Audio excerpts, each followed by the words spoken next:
I'm your host, Dennis Horvitz, the David Letterman of the Hopelessly Damned. We are coming to you from the SNAP convention, the SNAP conference in Crystal City in Virginia, right near Washington. And for those of you who don't know, SNAP means Survivors Network for Those Abused by Priests. It was originally started primarily as a organization of Catholic survivors, obviously, of Catholic priests, but it has in the last couple of years, well, I guess gradually expanded, and there's now a Baptist section of it, and one of the speakers, in fact I just saw her speak and she is my guest, is CRISTA Brown, who is the author of the book This Little Light. I'm going to try to get a close-up of this later. Hopefully we'll insert it, but if not, it's called This Little Light, Beyond a Baptist Preacher, Predator, and His Gang. And CRISTA Brown is an attorney and an activist. She's appeared on the ABC television program 2020 in the Preacher Predators program. She is described as the public face of Baptist abuse survivors, and she was one of the first to go public with substantiated molestation allegations against the Baptist minister and documentation that others were also aware of. She is also the founder and operator of StopBaptistPredators.org. I would also recommend looking up the link Abuse Tracker, which I think you can go to by going to BishopAccountability.org. We'll have all of this on the screen in any case, but welcome. Thank you. Thanks for having me. I had some sound problems earlier, so CRISTA has very graciously consented to my continual harassment here and pounding with questions. No, I am grateful for the opportunity. What I'd like to do is first of all, I'd just like to say that CRISTA is a mother and an attorney, and interestingly enough, seeing as how this is I guess you have a daughter who is going to be living in New York. Is that correct? Yes. Okay. In any case, why don't we just start at the beginning and discuss and talk about how it all started. You were abused by your pastor at the age of 16. Is that correct? That's correct, and I think the grooming process, of course, began earlier, as it almost always does. Right. You mentioned before that there's a kind of a preparation. I know that having read about, having gone to the Abuse Tracker site and BishopAccountability.org site, I know that in the case of priests, they a lot of times they try to ingratiate themselves with the families, with the parents and the child, and there's gifts and all that sort of thing. But was that exactly your case? No, I wouldn't say it was quite like that, but I also think that frequently kids who have problems at home of other sorts, right. You know, my dad was a World War II vet and right. had post-traumatic stress from World War II, as did countless other men of that generation. Sure. But it brought problems, and we had the police called to our house one day, and it was shortly after that then that things began. Well, now, did this pastor, did he use that kind of as an in? Oh, absolutely. You're right, to counsel yes, absolutely. you. Right. The senior pastor of the church came to our house after the police were called. He prayed with us, told us to think about what it would do to the community if they knew that the police were called to our house. Told us that he wouldn't tell anyone else about this, and I mean, it was just a very small incident with our family, but nevertheless the police were called. Right. And for the pastor that was embarrassing. He thought, what would people think if people knew that the police were called to a good Christian family like yours, so handle this yourselves. And he wasn't going to tell anyone else, but he obviously did tell then the minister who abused me, because then he approached me and said, I heard the police were called to your house, and he basically instituted counseling with me, which was obviously the beginning there. Right, pastoral love. Yes. As it turns out. So, and you said this started when you were about 16 years right. old, and it lasted about 8 months. 8 months, and you And of course, you go into much more detail in your book. You basically called a halt to it. Is that correct? You're the one that kind of stopped it. I did, although not consciously with that intention, really. And he was married, by the way. He was married yes, he with was kids? married. He had a kid. Yeah, and right. his wife was pregnant with a second. Oh boy. Yeah. Yeah. But I basically broke down crying in a piano lesson one day, and this was after he told me I harbored Satan. He made me kneel forever and ever while he prayed to cast Satan from me. And I was actually, upset about the whole Satan thing. I mean, sure, my gosh, I harbor Satan. Sure. This is. And coming from that kind of background, which I think you had said to me before, was actually fundamentalist. Oh yes, So, I mean hell was very, very, very Yeah. real. I would burn forever and ever and ever. Your flesh doesn't just fall off; it just keeps burning.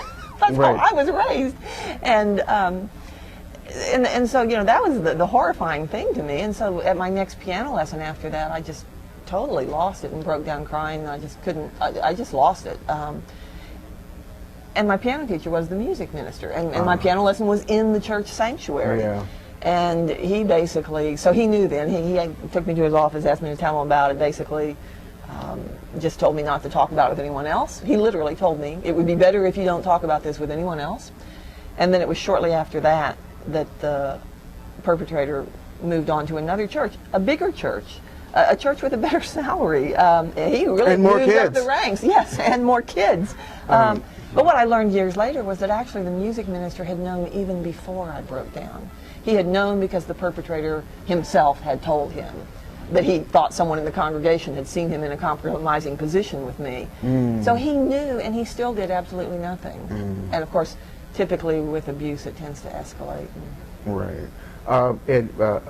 As I said earlier, CRISTA has just given we're taping this just after CRISTA has given a presentation at the SNAP conference, and basically in the conference and in your talk, you said that one of the reasons it's so easy to enable these predators is because even unlike the Catholic Church, which has records that basically these people can disappear off the face of the earth if they want to. Or That's right, and show up somewhere else. Show up somewhere else. So you mentioned in your talk Baptist land. I'll kind of go back and forth about your specific story, but just give us a little background of what you call Baptist land. Well, that is how I think of it. It's the Baptist Badlands, and it is because they have no law in Baptist land. They claim and they claim no authority. They claim that no one has any authority over anyone else. So these men just move around because God called them there, and no one else has any authority to stop them. And of course, that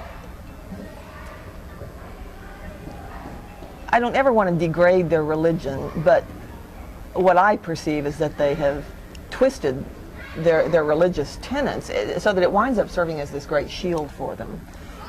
Yeah, I mean, it's kind of obvious. I mean, I am an atheist, and I represent atheists, so I'm kind of holding back here, trying not to get into so much the philosophical end of it, But I'm sure it's very obvious to you that the grooming process starts a lot further back than before any given predator takes advantage of a certain child. There's a belief system that is in place. Oh, absolutely. And when you're indoctrinated as a child, in any religion, in any philosophy, really, before you have to start, they start somewhere, and you don't have that ability to compare it to anything else, or to think. And if you're taught not to think rationally, that's the very essence of faith. Yeah.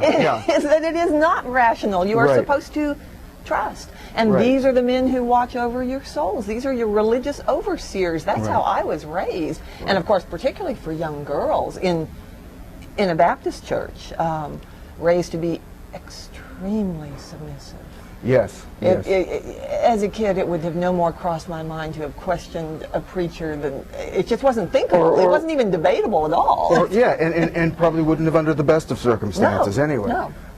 Yeah, and I think too is that it's interesting, you know, as you started to say before, how the pastor used your religious indoctrination to basically turn the whole thing around and put the guilt onto you, and with he had no responsibility for himself. I'm wondering, his family.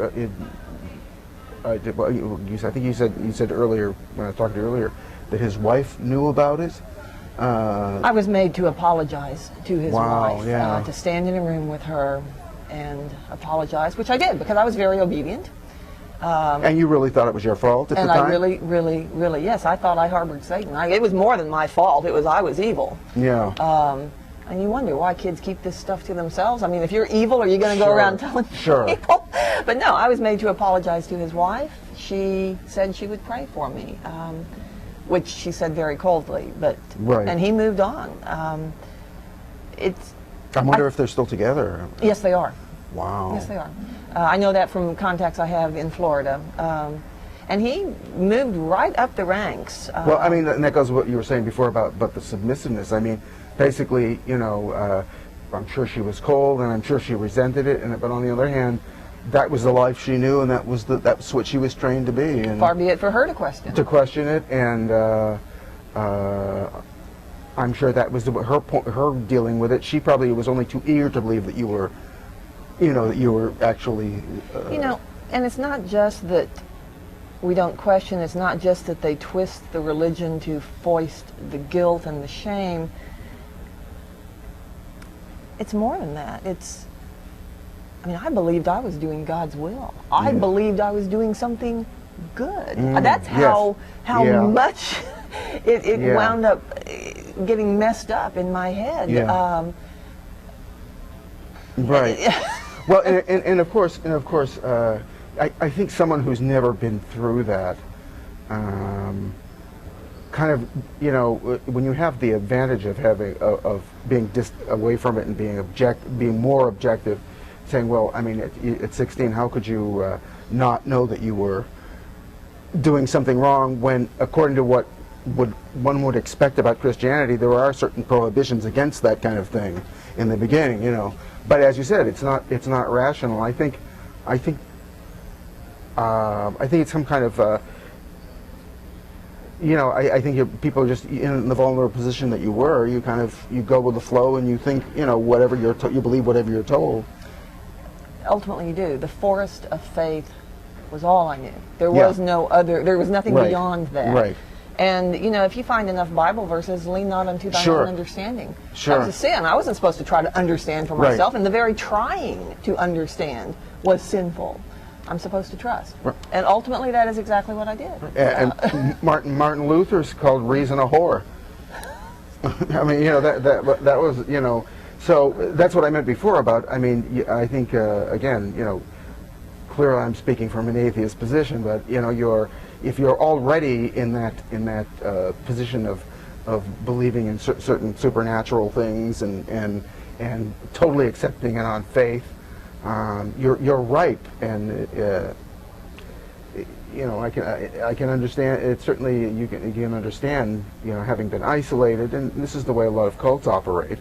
I'm not saying that Baptists are a cult, or they have some cult-like qualities, don't they? Yeah, but I think almost all religions do. Yeah, especially when you get to the fundamentalist extreme end. I know, because New York City Atheists has had presentations before about the very nature of the cults.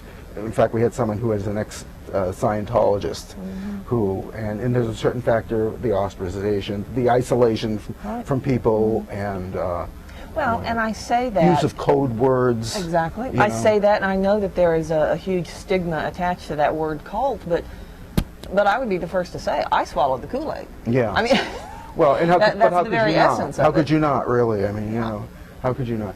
So basically, there was you kind of, I guess, had kind of a breakdown, and that basically called a halt to it. Is that correct?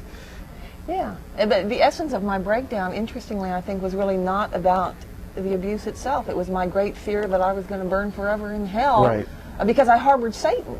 Right. I mean, you can do with you. My thinking then was, okay, I'm yours. You can do with me whatever you want. But you tell me I harbor Satan, now that's serious stuff. Right. Yeah. You know, Yeah. I mean, I was the kind of kid. You know, you think about the story of Abraham and Isaac, and you know, I would have laid down on that altar and let Abraham plunge a knife in me. Sure. That was the nature of my faith. Yeah. When you and of course the affair ended. He moved on. He's still untouched today. Is that right? I mean, he has not been held accountable for anything today. Is that correct? No. Finally, when I did finally file a lawsuit, which was after months and months, over a year of trying to get them to do something without filing a lawsuit. But when I finally found the lawsuit, contacted a reporter in Florida, and when he started asking questions, and it was just a stroke of good fortune that I wound up with an extraordinary reporter, Mark Pinsky of the Orlando Sentinel. I didn't know it at the time. He truly was extraordinary. An ordinary reporter might have not pushed it as much as he did, but thank God he did.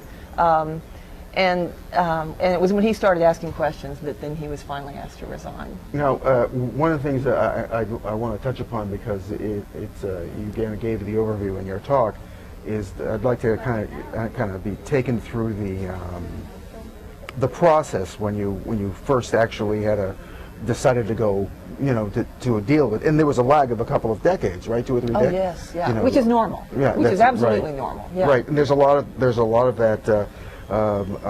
Right now, state legislatures all over the country are having to deal with this problem of what is the cutoff point for filing charges for sexual abuse. I don't know if it's just for clergy people, but just abuse in general.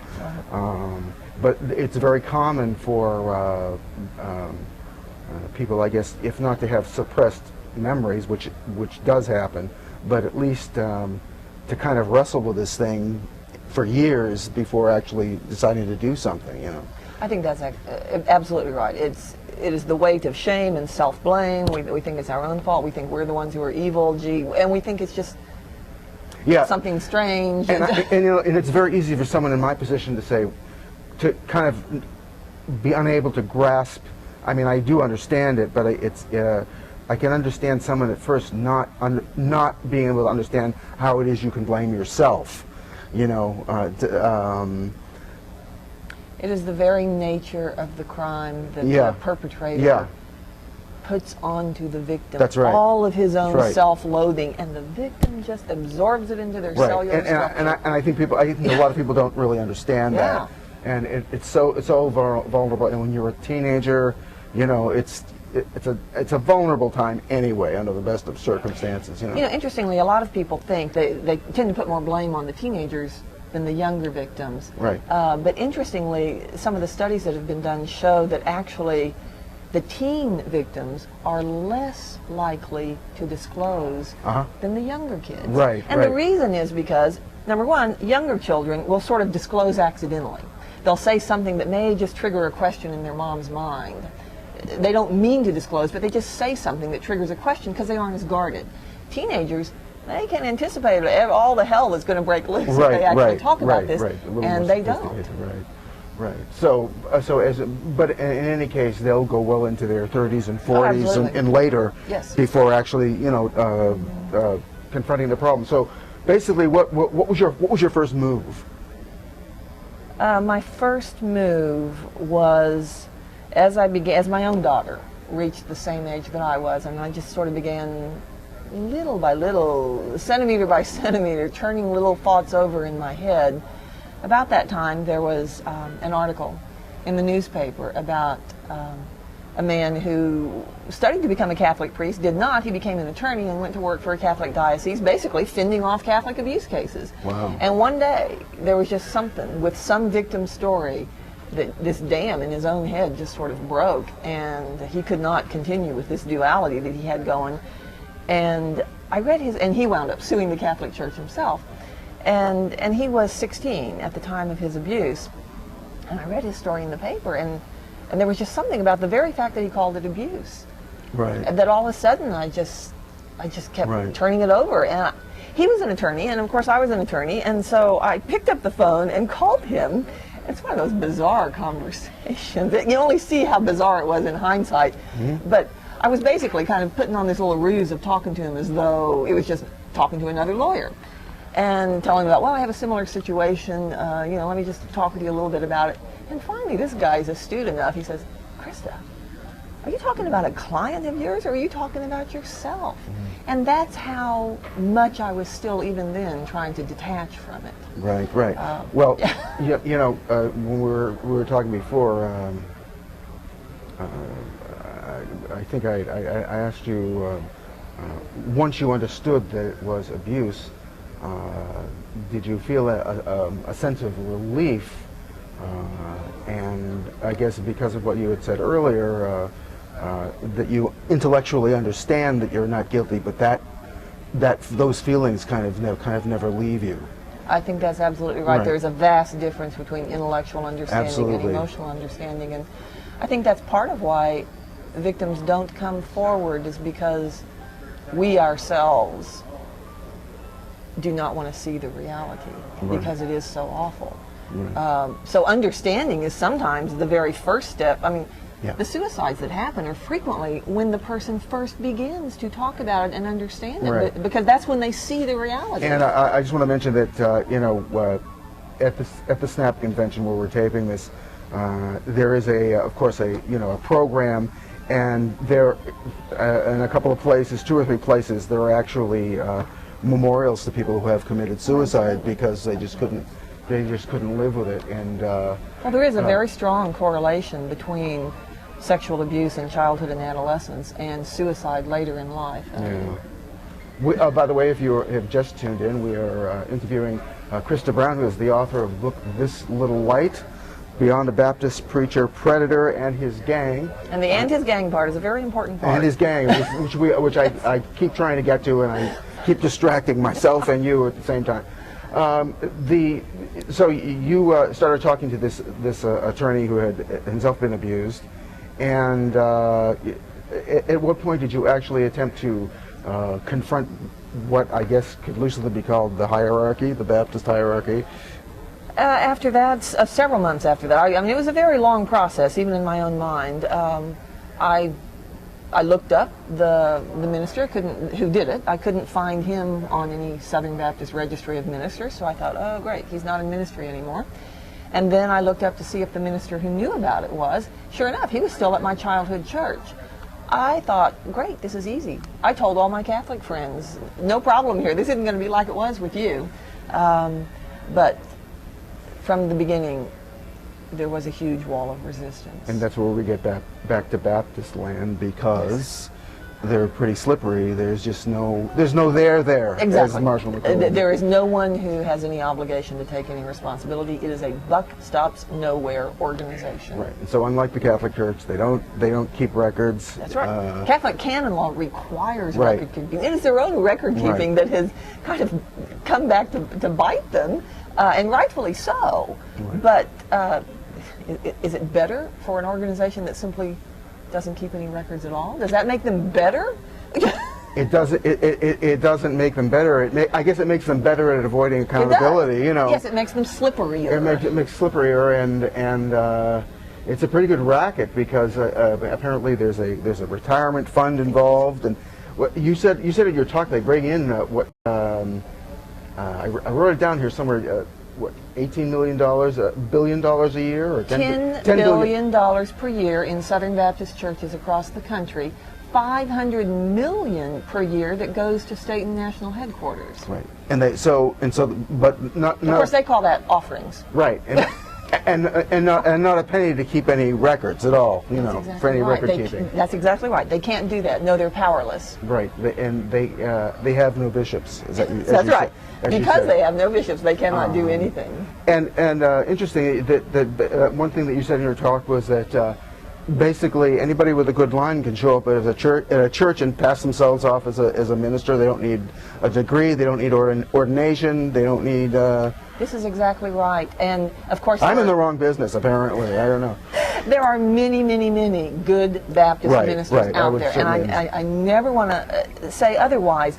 But the reality is, the way the organization is structured, you can't tell the good guys from the bad guys. There's just no way. Right. And unlike so many other faith groups, Baptists don't even have any kind of entry-level screening going on. They don't have to go to a seminary at all. They don't even have to have an undergraduate degree. All they have to do is convince a few people that they were called by God. And then they may start out in a very small rural church and work their way up to larger churches. It's a great system for anyone with a predatory mindset. Right, right.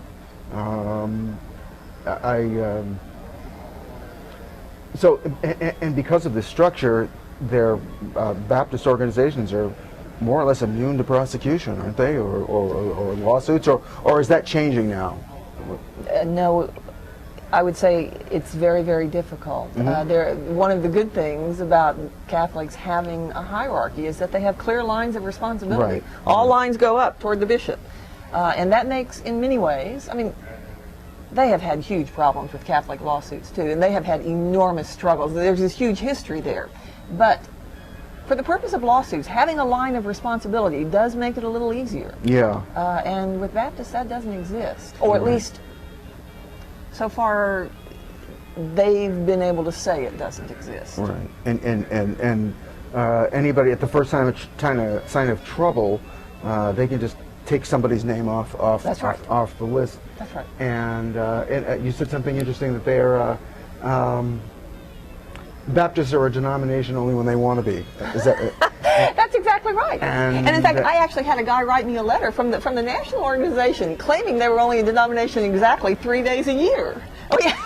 Well, that's pretty convenient. That's exactly the days they choose too, by the way.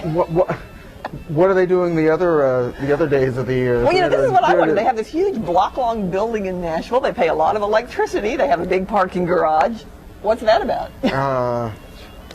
If they've got that huge building for being a denomination only 3 days a year, you can imagine how big it would be if they were, 365. It'd probably be the size of Rhode Island. Yes.